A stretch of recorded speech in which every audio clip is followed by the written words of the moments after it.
uploading the video that I recorded, the interview with Terra Dawn. Recorded it yesterday. I swear my sides are still sore from laughing so much. But it dawned on me as I'm doing the editing of the video and putting it on YouTube, there's not a good place to cut out, like where we started, and then to end it appropriately because we literally like hit the ground running, just laughing and talking and talking and laughing. So this is my little intro to the interview I did with Terra yesterday. We are for sure new business best buddies. I had a ball talking to her. She has so much to offer you on her website. She doesn't market specifically to authors, but she has so much enthusiasm and energy around marketing and having fun with it. And she's a great example of making your brand your own. Hope you enjoyed as much as we did. And my roommate was one of those, I went to college in Southern California. Okay. And my roommate was one of those stereotypical, like, OMG. Like, oh my God. Seriously? Oh my God. And she was the nicest person ever, but just her voice was like 10 octaves above what a normal woman's voice should be. So she was like, oh my God. Like, she sounded like she sucked helium 24/7. Like the fingernail on the chalkboard voices? Yeah. And so it was hard to have an intelligent conversation because she was a nurse. And so she was highly intelligent. So what would come out of her mouth would be, oh my God. So we had this patient today who was she went like, and I wouldn't understand coming out of her mouth. And I was like, it was amazing. So anyway, she brought home John one time, and we named her Johnny Bean Versace. So that'll tell you. Okay. She's a girl dog named John. Okay. So her name is Johnny Bean Versace. But after about a month of owning her, she went, I just don't think I'm a dog person. And I'm a huge dog person. So I was like, I will be the dog person. Give me the dog. Right. So that's how I got Johnny. But normally I'm like a medium to large dog kind of. Well, I have a large dog. I have an English Mastiff. Stella is my that's dog. A huge dog. She weighed 209 pounds at her last vet check. Yes, she's pretty large. I was thinking, we brought home, my mother-in-law gifted us 2 rescue cats last week. Oh, no. She's like, no, not at all. I'm like, cats in the house with Stella was interesting, but cats with emotional issues. Not interesting. I'm like, oh my God, they turned my kitchen table over. Like the cats? The dog chased the cat. Like, holy shit, how strong are these cats? The cats, listen to this, the cats can turn my kitchen lights on and off. They stand by the switch, flip it on, flip it off, flip it on, and Stella's standing there barking, just freaked out that the lights are coming on and off. The second cat is on the other kitchen counter just mocking her, like, over the top of the counter. That's off. And Stella's like, WTF, what are these things and why are they in my house? And she was trying to get at one of them and literally turned my kitchen table over. I'm not kidding you. This is not, plus my kids had the stomach flu. So last week was like, if I don't go on vacation soon, I'm going to run away. Like, full on, or run away. And I kind of semi-agreed to the one cat, but when she brought 2, I was like, so the agreement. Are we just like cat sitting the second one? Or she said, no, they're bonded. So I said we'd take them too. Why didn't she say in the first place? I know. And there's no we here. You left the cats at my house. This is not a we thing, That's not a we thing. That's a you thing. We were going to do 1 cat, and now there's 2. And so they've calmed down, and I think they've just come to an impasse. Yeah, like, you don't bother me, and I don't bother you, and Stella is trying her best to ignore them. But it was these dogs ever. It was like a circus. It was like an absolute circus. I was cleaning up puke and cat hair, and it was just kind of crazy. Oh Lord. Yeah. So anyway, I was really thankful that we got to reschedule last week. I was actually glad that you mentioned. I was like, all right, if she says that we're still on, we're still on. Right. Then reschedule. I was like, okay, yes. Yeah. I'm in the middle of the challenges and launches and yes, yeah. And today is actually one of the few days where I'm still busy today, but I had this little pocket, and I'm like, yes, today. Yes, exactly. Yeah, I felt that way too. It's a vacation, but it's like. I'm doing the things that I don't have like mental space at home while while I'm momming, but quiet we don't have the kids with us. It's just my husband and I. So he's off fishing in the mornings, and I have like a 4-hour block of time where it's complete silent, and very nice. So tell me about your programs. What are you launching? What challenges do you have going on? Okay. So right now, so I'm a little bit insane. So about, So let me pause you and say that everyone that I have worked with to date in my business is a serial entrepreneur. So we all have 2 or 3 things going on. No apology. You have found a home. Right. Welcome here. I feel at home. Exactly. Good. Okay, so so basically entrepreneurs normally when they launch things or when they launch events or products or even free things, normally what they'll do is they'll create it and then they'll launch it and then they'll wait a month and then they will probably create something else and launch it. So they'll create and launch things in 3 or 4 times a year. Right. So, but they're usually kind of spaced out one after the other. So, like an insane person, about mid-August, I thought, I'm going to do a challenge. I've never done a challenge before. I'm going to try to do a challenge. And so I decided to do my very first challenge on writing funny. So it's called Talk Wordy to Me, which was a funny play on Talk Dirty to Me. I know. I was like, that song was in my head like, every time I saw it. I have another one called Doing It Bloggy Style. That's awesome. I love it.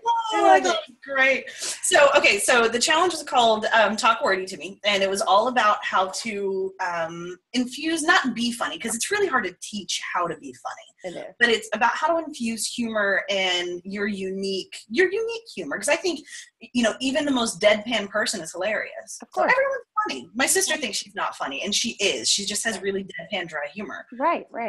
So I was trying to teach them how to tap into their inner funny bone and figure out how they're funny and then put that on paper. So there was a lot of technical training and then a lot of training on how to just pay attention, because that's all being funny is paying attention to your surroundings and paying attention to what you think is funny, what other people think is funny, and then how to portray that in text, So anyways, it went really, really well. But so I decided to launch that. I opened the doors for signups middle of August. Mm-hmm. So doors were only open for 2 weeks because I launched in September and then I closed the doors September 1st. I said, no one else can get in.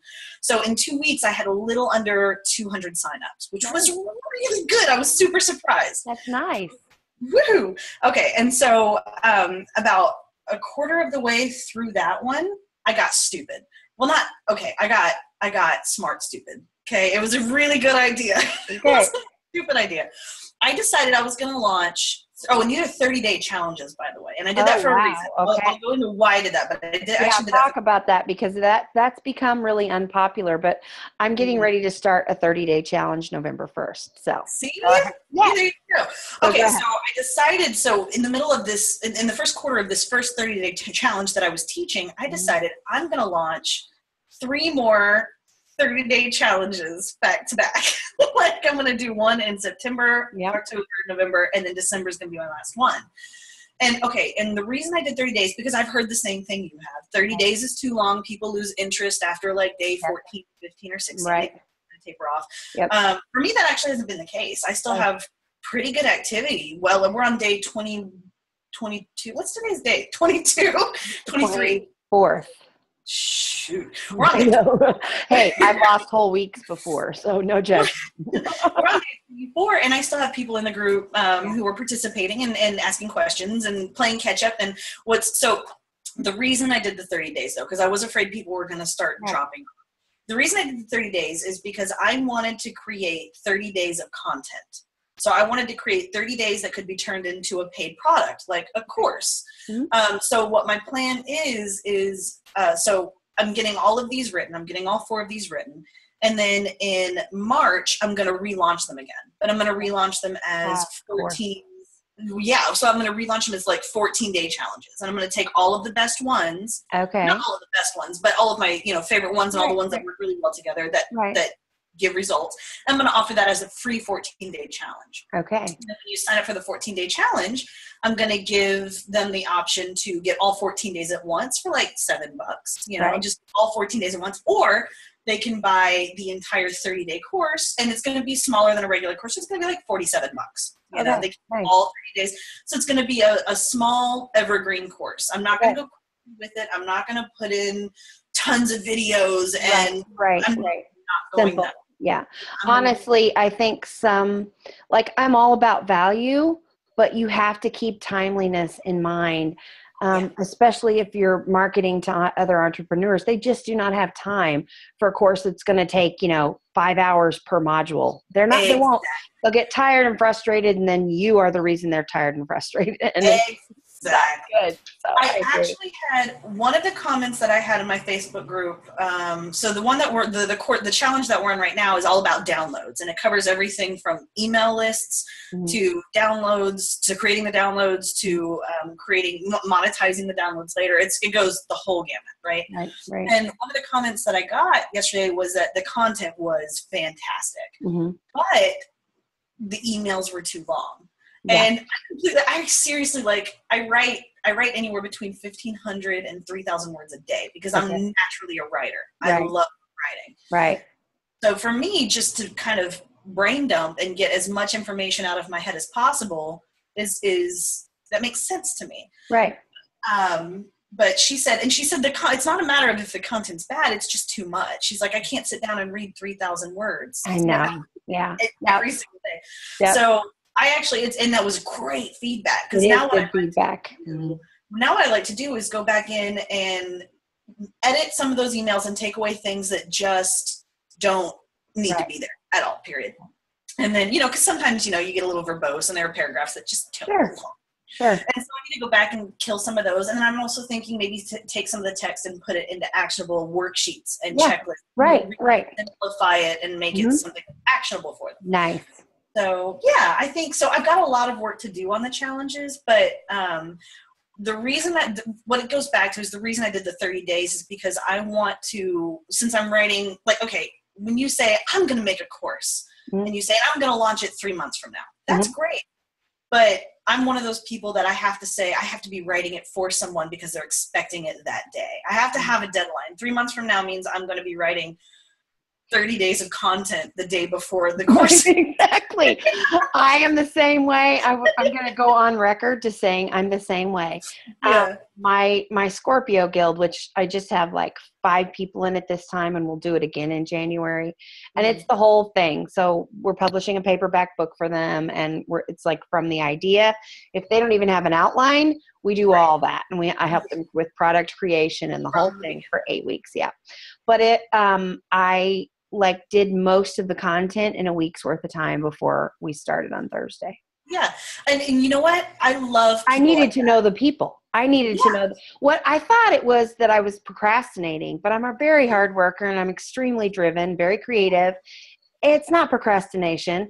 No. I'm a relationship person. Yeah. I need to know you have to bond with them. Exactly. And I needed to know who it was I was going to have in the group, what they're not. I didn't create content specifically for them in terms of it's not so specific to their niche that it won't work for somebody else's. But I had to be doing it for those people instead of. You can kind of outline it and generally figure out where it's going, but you can't dive in and really get your hands dirty until. No. I had to know the people. Yeah. And it's for me, I set that intention very early in this business because one of the ways I wanted to feel was connected.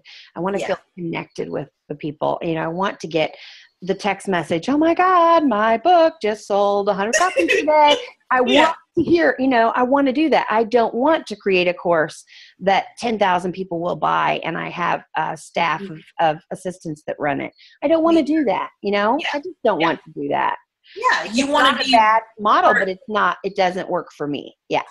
I send Christmas cards to my clients. This is legit. I want to connect with you. And that's one of the ways that I do it. So I totally get what you're saying, but it's not procrastination. I really don't think it is. No, I don't think it is either. And what's funny is we were talking about a little earlier, but when I was in high school, it was called procrastination. Oh yeah, totally. Yeah, absolutely. When I didn't do my homework until home ec or homeroom, like before the day, like 2 periods later, yeah, that was called procrastination. And no, it's not actually. And I'm learning that as an adult. It's actually, for me, it's kind of a form of time management. It is. And like I said, like the reason I did these 30-day challenges is not because I think, 30 days is the way to go and everyone needs to do it. No. In fact, I'm launching a course at the beginning of next year. It's going to actually pre-launch in December. I'm going to tell everyone who's on the newsletter list about it. There's going to be a special pre-launch price and all that stuff. But the course is all about how to launch a profitable challenge that increases signups, increases profits, all of that good stuff. It's going to be so cool. Right. But I found that I can't. So I wanted to create 30 days of content, but I needed to force myself to create it. Right. And like I said, it's a form of time management. It's not that I think I'm going to procrastinate on it. No. And then the reality is you probably do much better work that way. I do, knowing that forced yourself. Exactly. And if you forced yourself just to do it, because now that I'm writing the challenge for somebody, even though they're going to be turned into kind of mini evergreen courses, I know that because I'm launching a challenge for somebody, it's not an imaginary audience. There are literally people today waiting for this lesson, not someone who I hope kind of signs up 30 days from now. Yeah. And what's so cool now is now I've got testimonials for the challenges, and which can be used for the course when it goes evergreen. Absolutely. I've got people already in the Facebook group, so when my first relaunch of the 14-day challenge happens, they're not going to be jumping into a group that's kind of like 5 people in it. There are over 200 people in both of them in the 2 challenges that have launched so far. Really great. Oh, it's so cool. I am exhausted. I think my carpal tunnel is like from writing so much. I need to pare down my emails, but otherwise I've got about 8, 9, 10. My math, I don't do math. I've got about 10 weeks left before all of my challenges are done and I can start launching the course. And so you didn't do these challenges consecutively. They overlapped. Some of them overlapped. No, they all start on the 1st. So all 3 of them start on the 1st. All 4. There are 4 of them start on the 1st. So we've got the Talk Wordy to Me, which is the funny challenge, how to write funny. And I actually think I'm going to rebrand that one. Still Talk Wordy to Me, but I think it's going to be more about how to find your unique voice. Got it. So I'm going to do that one. And then the downloads challenge is the one that we're in the middle of right now. We've got about a week left on that one. And then we've got an SEO challenge. So if anyone's interested in that, the doors are about to close. They're going to be closed on the 1st. Okay. And we can go to your website to do that? You can actually go to blog.uncorkyourdork.com/30-day challenges. Okay. So nice. I'll put that in the show notes too. Yeah. You can also just go to Uncork Your Dork, and there's a thing, there's a menu bar that says 30-day challenges. So Okay. So there's the SEO challenge, and then the final one I am super freaking stoked about. It's organizing your business. It's technically for any business owner, but it's specifically for ADD business owners. Okay, so I probably need which is everybody who owns business. Pretty much. I actually had I love Pinterest, and I'm not huge like Melissa Griffin or any of these other people who just are Pinterest, but I do love Pinterest. And I had I'd written a post a long time ago, like when I first launched the business at the beginning of last year. And the post was it was a good post, but the title was really crappy. It was like how to get organized in business. It was bad. It was a bad. Well, that's exciting. It was bad. Yeah, it was like, it was awesome. Because, you know why I know that? Because if I can create a subject line or a title that keeps my interest, we've covered 80 to 90% of the exactly. Then okay, we're good. It's difficult to get my attention and keep it, and if I can do that that's why I just loved Uncork Your Dork. I'm like, there was music and sparkly things in my brain. I'm like, I love it. There's a TARDIS and a Harry Potter glasses in there. I love my logo. Like, I'm so awesome. How you're not supposed to toot your own horn, but I freaking love my logo. Of course you do. Because we have to love what we do first before we do. We do. I was in a forum the other day, and someone asked about branding, and they were like, how do I go about branding? And I was like, first off, you need a brand for you. Don't brand. It's, okay, so I love wine. I'm a huge I was going to say I'm a huge drinker, but that's a terrible thing. That sounds terrible. I don't know. I'm a wine connoisseur. I'm a wine connoisseur. Everything. I'm a connoisseur. I used to more sophisticated than I'm a wino, which is, I used that for a while. And then I put a brown paper bag. It's a good label, I promise. But so I used to work in a wine bar just for like fun on the weekends kind of a thing. And it drove me nuts because they actually hired me, in addition to doing the wine bar, they hired me to kind of play around with their website and their logo and stuff like that. And they said that they wanted their colors to be like maroon and earth green and like snooze fest. Same colors as every other wine. Right. Like this, I would like the color of Merlot and the grape. Right. Like, well, that's never been done before. So that's a good one. That's what drives me nuts is like you meet these people and they've got these awesome personalities and then they brand their business like everyone else. Well, let me just tell you that I feel that. I totally do. My introduction to online marketing was Marie Forleo's B School, and I took it almost 3 years ago. I love that woman. I love that woman. I don't want to love her, but I do. Well, the problem was, B School was not a great fit for me. Yeah. I finished it, but it was too cookie cutter. I felt like I needed to do it this one way. So like before I knew it, I had like hair extensions in my cart online and I was looking at it. I'm like, wait. I need to find a photo studio stat. Exactly.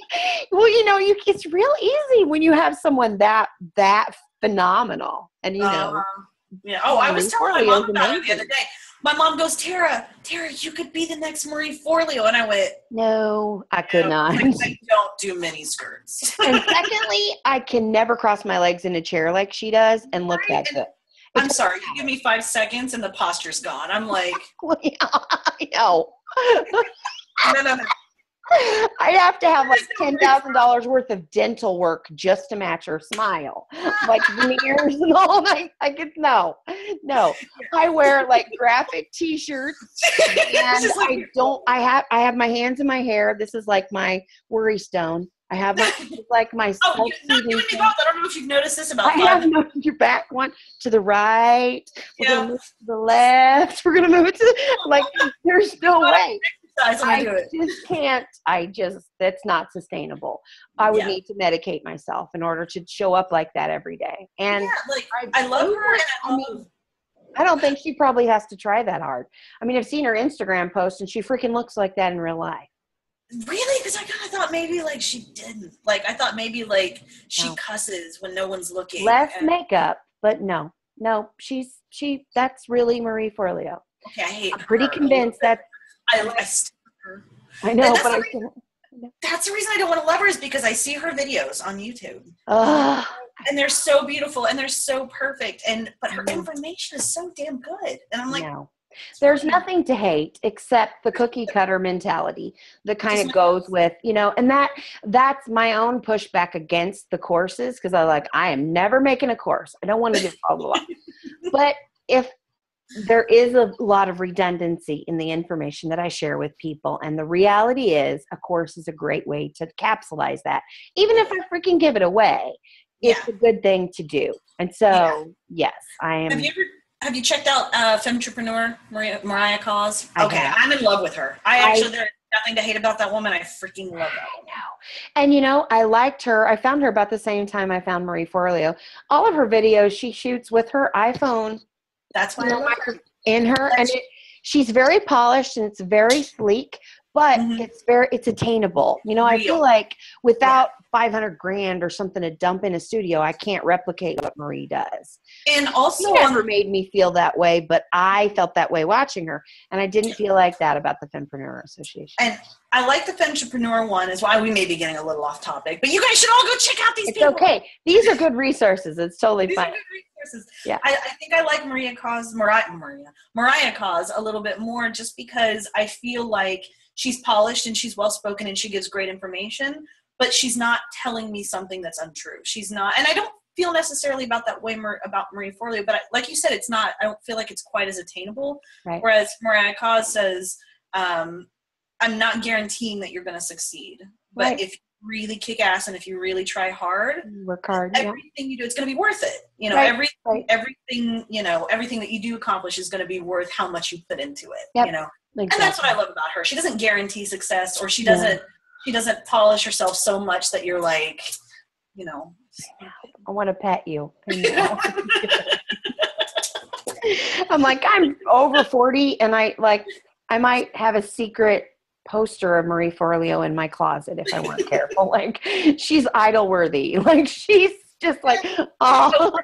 She's the Oprah of our industry. The Oprah of our industry. Amy Porterfield. Oh. Amy Porter.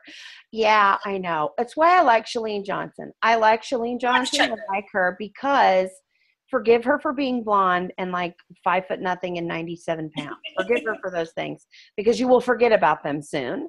You'll forget about them soon. She is so freaking real. Yeah. She did an entire podcast about being in a bad mood. And I love her her life. Exactly. And then she went into the neuroscience of it and all that. So, I mean, I like people who are authentic and real, and they're not afraid to just show up. And, you know, I bought an outfit for videos, and I was going to do everything in this outfit and my branding colors and all. And I had a background mat. She's like, this isn't working. Well, the reality is if I actually keep it all in one room, remember where it all is from one week to the next. And I'm like, oh yeah, I was going to do that thing with those clothes that I bought that one time. They may still be in the trunk of my car. You know, I just don't always get like it's just my brain. I have lots of ideas, and if it's written down and I make a timeline for it, it will get done. Otherwise, maybe not. You know, I literally have to have it in my calendar. I have my calendar, and I keep my calendar to about 4 to 5 things a day minimum, and that ranges from very small, easy to do things to things that'll take an hour or so. Yeah. Another tool, actually, while we're talking about completely random things that your readers might be able, or that your listeners might be able to check out. If you haven't ever checked it out, there's a company out there called Airtable.com. What? Say that again. Airtable.com. AIR table.com. It's totally free. Okay. It's completely free. And it's basically so I don't know if we were going to get into this, but I have a learning disability in math. I have math past the 6th grade level is like, la, la, la, la, speak French, you know, I have no clue what you're talking about. But I have problems doing spreadsheets. I have problems. Yes, I can't do spreadsheets. They give me a headache. I can't. Sad. Spreadsheets, and this is going to sound bad coming from a business person, but don't worry, I have somebody else that does it. But any kind of bookkeeping or like expenses, I literally have someone that tells me this is what you can spend. You go over it and kick your ass like that. And that has to work for me. And it can work, and it works for a lot of people. So it does. It can work. It works for a lot of people. So, but Airtable's great. So it's a spreadsheet system, and like I hate spreadsheets. I cannot freaking stand them. They scare the crap out of me. I can't read them. My eyes glaze over. But essentially what it is, it's a visual spreadsheet. So you can plug in. So I use it to organize all of my challenges. So I go in and I create one column that says, the one spreadsheet that's titled about the challenge. Okay. And then I'll have one column that says day 1, day 2, day 3, and what the topic is for each individual day. Okay. And then you can create another column, and you can actually have attachments. So you can drag and drop attachments into the spreadsheet, and it saves them to the cloud, so you can always download them again later, so on these challenge days, whenever I have a download that I give to the challenge members, I have that in the Airtable app, and it syncs to your phone, it syncs to your tablet, it syncs all of it. There are apps for everything. Okay, I'm just kind of crushing on everybody. I'm crushing on you bad right now. I'm going to share I'm going to share my screen so you guys can see it. Let me see, because that really looks phenomenal. And it visually, so what it does is it takes so like I said, I have a learning disability. I cannot do spreadsheets, but what this has done for me has completely changed. It's changed the way my business works. It's changed how I organize everything. Wow. But it basically, there's an app. So sell it for us. There's an app. I'm seeing. So there's an app. Okay. So hold on. I haven't even told you the best part yet. Okay. So you can add in a column in the spreadsheet form. you can add in a column that has dates. So if, if one of these challenges is going to be, I can put the dates that each of these challenges is going to happen, that each of these challenge days is going to happen. And then in the top left-hand corner of Airtable, there is a view. So I think you're going to be on like a grid view or a spreadsheet view or something. Okay. If you click that little arrow, it says calendar. And if you click calendar, it turns any of those columns with a date. It automatically plugs it into a calendar for you. What? I know. I flip out every single. I've been using this thing for like a year, and I flip out every time. So, wow. And this is great for any of your followers who have launch dates or deep deadlines that they need to have. And you can, by the way, share these calendar views with other people. So you can share a calendar. You can share a spreadsheet with. You can send out and they can alter it. You can give them as much access as you'd like. But what I love is that I've been able to really create marketing calendars, promo calendars, editorial calendars, anything that I need. I have a launch right now. I have a launch calendar and I have my launch calendar and my challenge calendars kind of mixed into one. But basically it keeps everything separate on spreadsheets. Wow. You have to play. I just signed up. I mean, like while we were talking, I totally signed up for the free account. As you should. Sorry, and I don't know how we got here. Like, I don't know how we got here. I love it. I love it. I'm so in love with that company that I literally tell everyone about it. So they do have an affiliate program, but it's not a paid affiliate program. So they offer $30 in Airtable credit. Okay. And so Airtable does have a threshold. Once you upload, I think it's 15 gigabytes of, if you're uploading PDFs and things like that, once you get to 15, which it takes a while to get there, but once you get to 15 gigabytes or 5,000 rows, then you have to start paying $10 a month. Okay. So their affiliate program has, it'll give you $30 in Airtable credit. I think I'm at $5,000 in Airtable credit. I'm an Airtable user for life, apparently.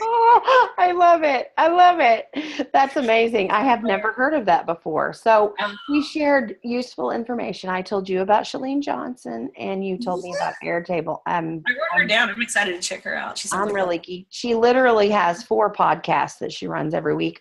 All of them are worth watching. All of them are worth listening to. She has her, what is it called? Her Marketing Academy, which I have not done. It's pretty pricey. She pretty much guarantees, she looks at it herself. Yeah. She comes real darn close to guaranteeing you, or you can have your money back at the end of the course. Yeah. But I took her Courageous Confidence course after I was a B school dropout. I can't do this like Marie does it. I suck. I'm destined to fail, Grace is playing through my head. I'm B school dropout. B school dropout. Exactly. So I'm thinking, I suck. And I somehow stumbled onto Shalene Johnson, and her Courageous Confidence course is $97. All these audios, you can just listen to her audios. It syncs to your iPhone, really slick how she has it set up. So I listened to this, and it has little exercises at the end, and she talks about she herself is a very, very much an introvert, like I am. So yeah, so it's you're an introvert, but you have a YouTube channel. That's interesting. So she describes why there are some of us like that and how that works in the brain, and how to overcome that, that weird feeling about showing up in a room and really showing up on video. I've probably listened to that course, probably taken it 4 or 5 times if I'm going to be completely honest, probably 4 or 5 times I've listened to it, because it freaking works. And she's there's nobody can do, she says this all the time on her podcast too. No one can do you like you. Yes. Doesn't matter what you do. Nobody else is like that, like you. So there's some random, on the last episode of the podcast I listened to yesterday, she made a reference to WKRP in Cincinnati. She's like, I love that show.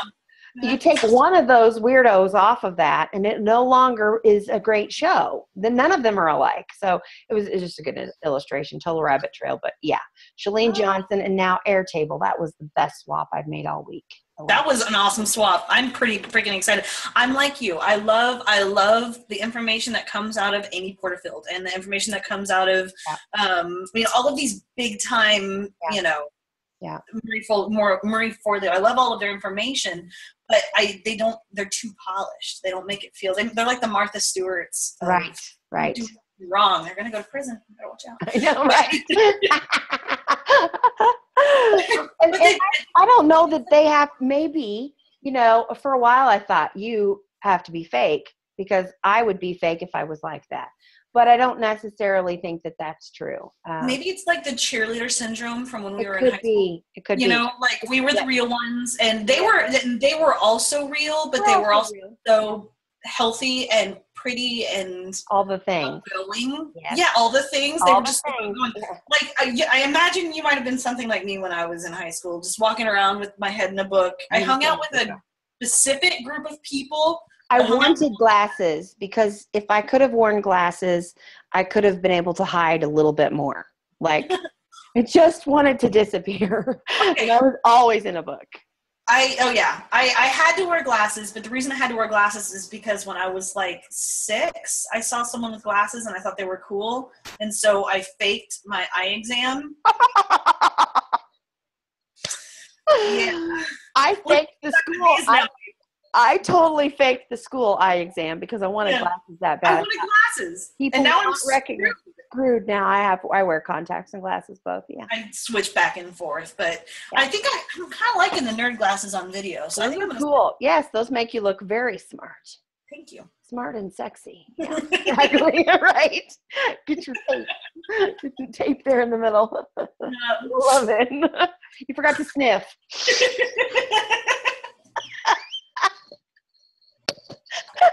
Oh my God. We're going to scare people. I know, right? Okay, so we come to my favorite question. Have you told us everything you want to tell us about your business? I'm not sure now what you talked about. Okay. I told you all of the exciting things that are happening right now. All right. So if you kept track, I totally trust you. I have no clue, really. Yeah. Challenges and course. I'm like waiting to get off of here so that I can get on Airtable and play with it. Not even lying. So my favorite question of every interview is, what is your favorite book of all time? Okay. So I have 5 favorite books. So I'm going to go in order of my least favorite, still one of my most favorites. Okay. So number 5 and then number 4. Number 5 is going to be, and I wrote these down because when someone asks your favorite book and you're like, I don't remember. I think it's phenomenal that you have them written down. Yeah, I do. I love that.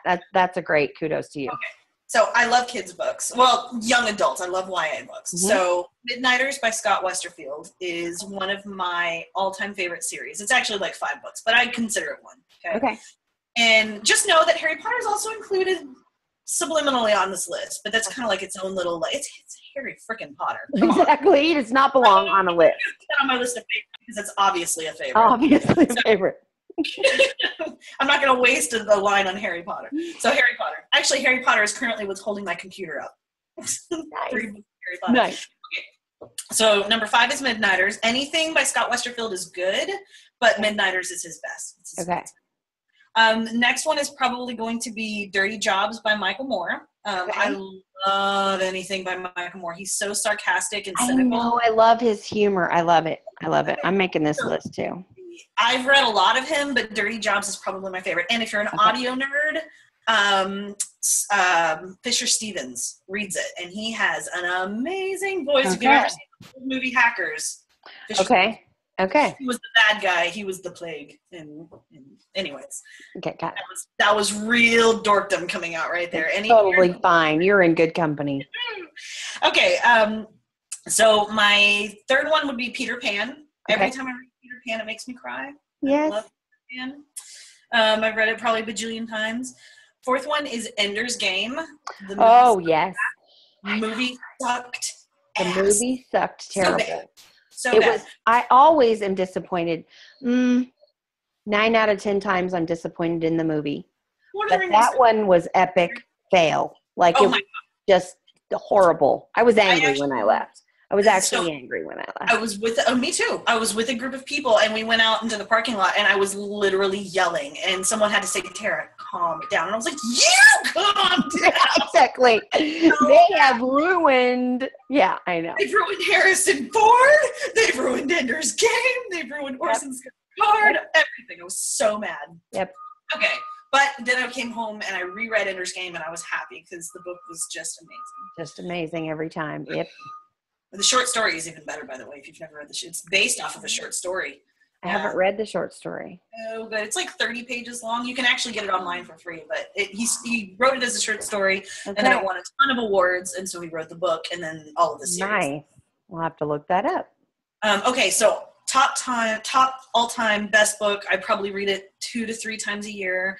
It's called Good Omens. Okay. And it's by Terry Pratchett, who also wrote the Discworld series, and Neil Gaiman, who wrote like American Gods. They're both. Okay. I know who you're talking about. Okay. In the 80s, they wrote a book. They got together and they wrote a book called Good Omens, and it's very cynical, and it's very.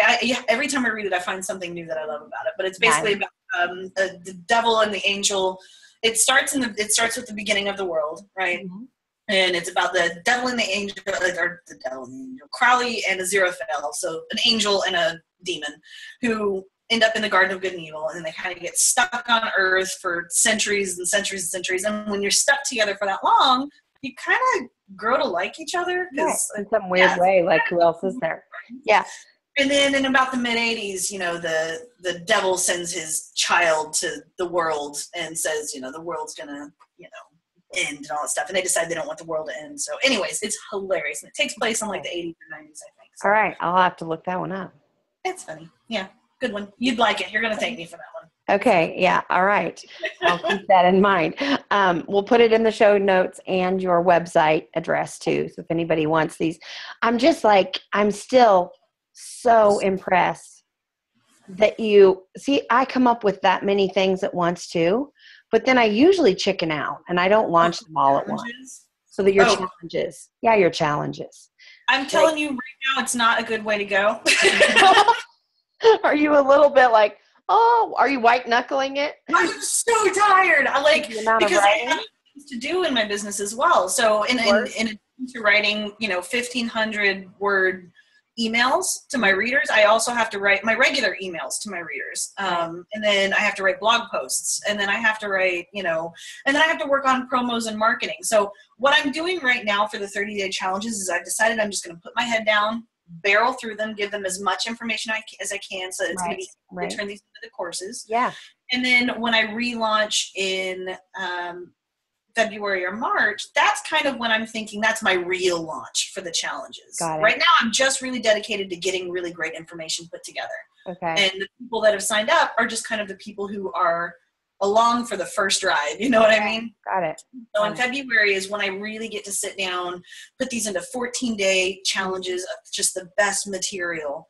And then really work on marketing and promoting and monetizing some of these. I like this strategy. This is a good strategy, especially if you have a business that has a lot of reach. Like you can do all these different things, and you're still reaching your ideal client. Yeah, so that's really phenomenal.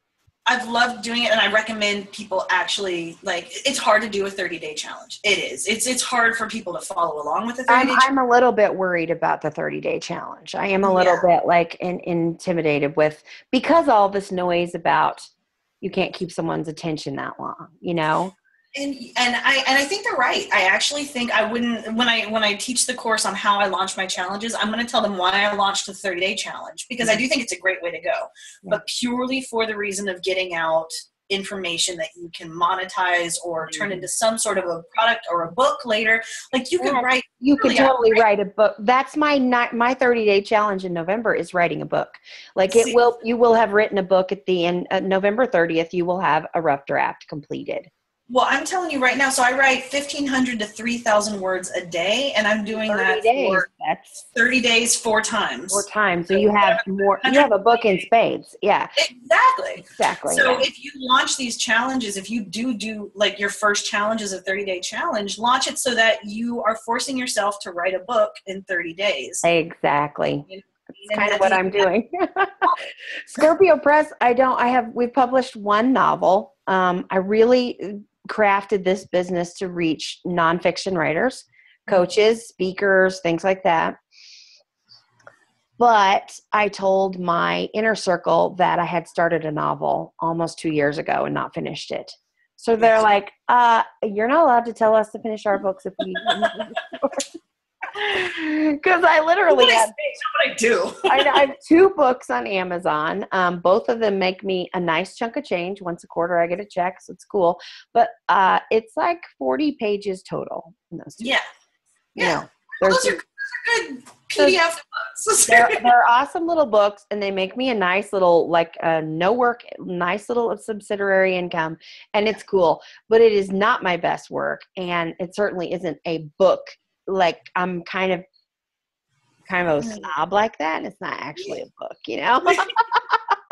I like old-fashioned books, and I love to hold the paper. So this I did this so that I would complete my own book by the end of November. There you go. See, that's you and I are thinking alike. We're forcing you and I. We have the same kind of a brain. My brain works better that way. With a little bit of pressure, I'm more likely to feel inspired. Now, I get that doesn't work for everyone, but I am more likely to feel inspired if I have a little bit of heat to my feet. You know, there's a little bit of fire burn in there to keep me going. Especially if I've committed to other people. Absolutely, I'm going to show up.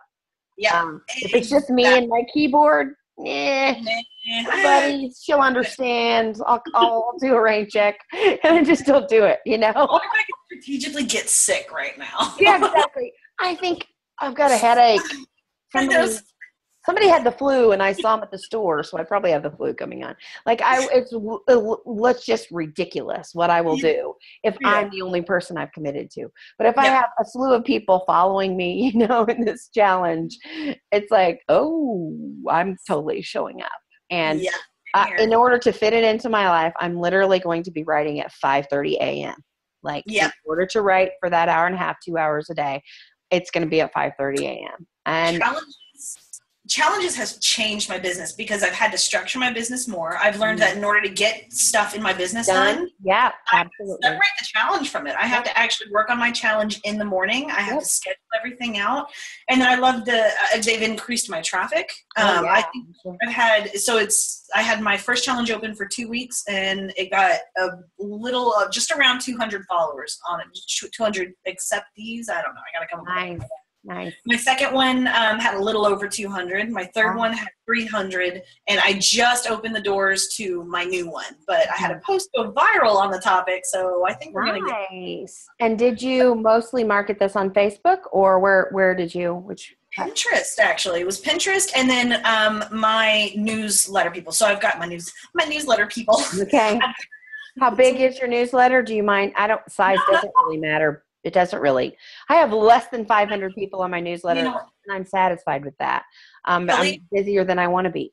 But I'm always curious to see if that number game really plays out the way the people tell us it does. I think it does. Okay, so when I started off, when I launched my first challenge, I was probably around the 400 or 500 mark, and I was totally with you. Like, I love those people. I wasn't looking to grow 5,000 strong. Right. And then I launched the challenges, and what was really great about the challenges is it forced me to niche because each challenge has a very specific topic. And so now I can see these 200 people are interested in this thing. These 200 people are interested in this thing. And my newsletter is right under 2,000 now. Nice. So I've gained in just the last 7 weeks, I've gained about 1,500. And not all of those are on the challenge. I have a lot of downloads that people go for. Got it. So my income has actually about tripled in the last 6 weeks since I've launched the challenges because I've really started pushing affiliate links. Got it. I might need to back off of those a little bit. Actually, that's the one thing about business. It's a weird game that you play. Well, you know, I've been on your newsletter list for about 6 weeks, and I have never thought, oh, geez, that was a little heavy. Well, I try not to in the newsletters. Okay. In my newsletter, I really try to, unless it's something like Airtable, which I can't help but. Yeah, right, exactly. But I really try not to do too many affiliate links in there. Okay. My affiliate links have been coming in a lot to play right now is the challenges because I'm telling people very, very honestly about the tools that I'm using. Yes. And I'm an affiliate member for all of these tools, but they are really Like I really do use them. Yeah, exactly. I took a little quick course on monetizing your business through affiliate links, and it's a totally sustainable model if you use it with integrity and you're authentic about it. That's my line. Yeah. So I thought, well, this is easy. I'll only do affiliates that I actually use, and then we have like 15. Yeah. Yeah. Like, and that was my. Yeah. That's why I said I think I might need to like start backing off on some affiliates and figure it out, because one thing with newsletters is, and I'm huge, like I said, I build traffic. That's what I do in my business. And so one of the things that I've noticed is whenever I send out an email asking people or telling people about a new challenge that's opened up, I'll get 45 signups in one day. And so, which is really good. And that's promoting, at the time that was promoting to like a list of about 500 or so. And that's grown over the time. Mm-hmm. But oh crap, I forgot where I was going with that. Your brain never just affiliates, and you were going to reel back your affiliates because of the amount of people on your list and something about that. Yeah, that's where I was going with it. I just don't remember like where I was going with it. But, okay. It's okay. So over the last 6 months, I've made around $2,000, and that's a combination of affiliate links and pre-launch for the course. I have it's right now, and you can get it for a very low price, but there's absolutely nothing in it because I haven't started. Right. I've had a couple of sales in that, and then so it's but. Yes, I've seen a huge increase with both my traffic and my affiliates because of the size of your newsletter. Yeah. And also, like you said, because I'm niching it down. Yeah, and I haven't niched it down very much. And in fact, in November, I'm going to give away the farm here. I haven't even told my VA yet, but I actually have registered a secondary arm of Scorpio Press that focuses just on fiction writers. Oh, that would be fun. Yeah. And so the November, me finishing my novel is like, that's the first book that will be published under the Scorpio Press logo for, or branding for, not for fiction. First fiction books. Yeah. So, So I think, we published a children's book. It's in the process right now. And I had so much fun with those 16 pages. Like, we were on the phone every day and just really playing with what kind of paper we wanted. And it just, oh my gosh, it felt so good to do. So I thought, who says I can only do one kind of publishing? Who made that rule? No. Who made that rule? Right. It's my business. I can do whatever I want. So, but I see a benefit in growing my list like into the thousands, especially for the marketing course that I've made. Mostly because that information, like we talked about earlier, I think before I was recording, that information is redundant. I hear myself saying it over and over.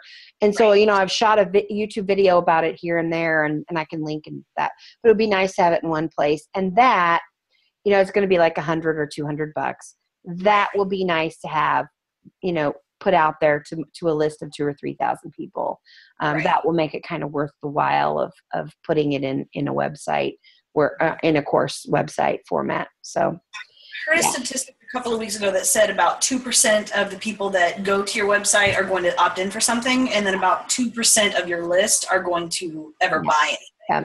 If you get a 5%, if you get a 5% ROI on your newsletter, you're doing very, very well. Yeah. You're doing very, very well. I'm almost at 10% with my list. Oh, girl. Well, hey, thank you. But that tells me a couple things.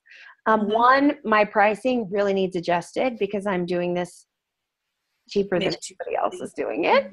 And I did it what felt right to me, and no regrets about that whatsoever. And I still probably will not price it the same as anyone else because no one else is really doing this because no one else is me. But it does that 5%, you're nailing it. And so at 10%, it's telling me my pricing really does need adjustment. Those numbers aren't just, Marie Forleo flossing her teeth. There's a lot of research behind it. She's a smart cookie. She's smart. I mean, I got to give her that. She's a Smart cookie. Yeah, exactly. Shalene says 1 to 2%. Amy Porterfield says 1 to 2, 3%. So yeah, I've had about 1 to 2%. Actually it's been about the 2% mark. Yeah, but I found that so that's why I've seen income go up is because my statistics haven't gone up. My list has grown, and so that 2% has grown. Yeah. About 2% of the list by my products. So that's pretty cool. Well, hopefully we'll add to your list. I will tag you when this goes live. Technically, I put an episode of Scorpio TV out every Thursday, but sometimes I double up, so I'm sure you'll be in there this week. We'll get you out. This was such a long one. So. I know. Well, I try to keep them at 30 minutes, but we didn't do I'm a talker. Sorry. So am I. And our brains are like, this was like a game of verbal ping pong. Ping, ping, ping.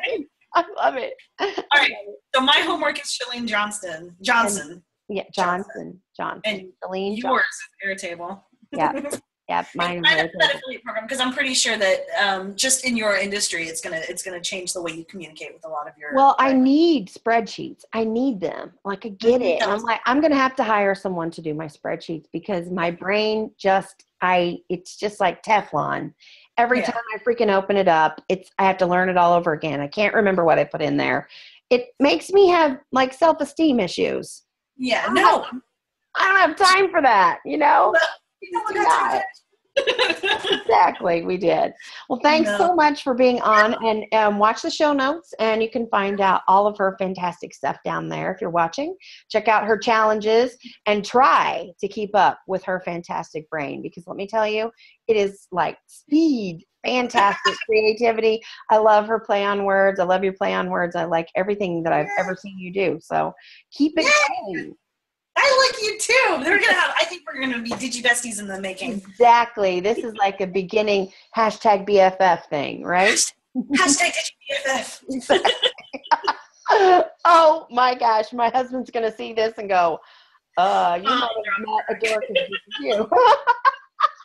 Someone put crack in their coffee. I know. Like, have you had your meds today? Or maybe you didn't have your meds and you need them, or you need meds and you didn't get them. I said, there are no meds. This is all natural. This is all natural. I don't even drink coffee every day anymore. I don't even drink coffee. I love the way it smells. I hate the way it tastes. Right. Weird side note. So, okay. All right. We'll talk to you soon. Thanks so much. Bye, Kelly. Thank you so much.